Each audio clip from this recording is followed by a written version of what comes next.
গত জুলাইয়ের শেষ সপ্তাহে বৈষম্য বিরোধী ছাত্র আন্দোলনের 6 সমন্বয়কারীকে ঢাকা মহানগর পুলিশের গোয়েন্দা বিভাগে হেফাজতে তুলে নিয়ে যাওয়ার পর শেষবারের মতো আলোচনায় আসেন ঢাকা মহানগর পুলিশের কর্মকর্তা অতিরিক্ত কমিশনার হারুনুর রশিদ।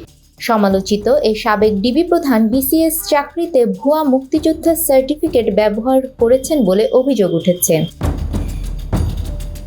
শুক্রবার একটি জাতীয় দৈনিকের প্রতিবেদনে উল্লেখ করা হয়, হারুনুর রশিদ কিশোরগঞ্জের মিঠামইন উপজেলার হোসেনপুর গ্রামে জন্মগ্রহণ করেন।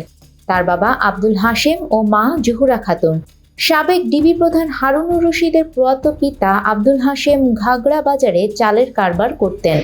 হাওরের সেচ প্রকল্পেও শ্রম দিতেন। হারুন ঢাকা বিশ্ববিদ্যালয়ের সমাজবিজ্ঞান বিভাগ থেকে স্নাতক ও স্নাতকোত্তর সম্পন্ন করেন।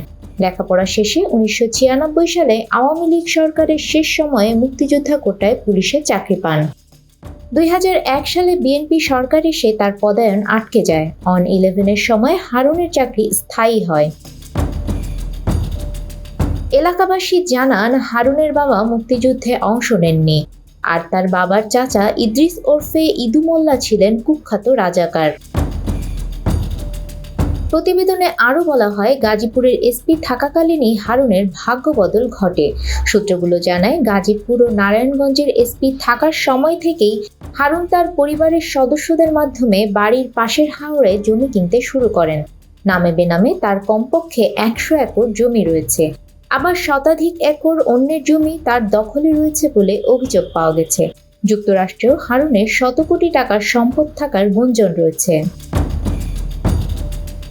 2011 সালের জুলাইয়ে জাতীয় সংসদের সামনে এক মিছিলে তৎকালীন বিরোধী দলীয় চিফ হুইপ জয়নাল আবেদিন ফারুককে মারধর করে প্রথম আলোচনায় আসা হারুন এখন talk of the country.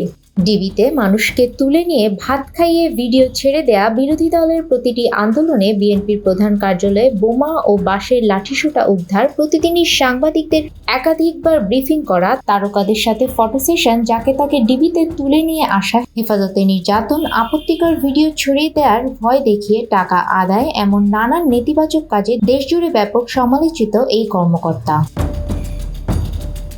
Afrin আপ্পি, আমাদের সময়।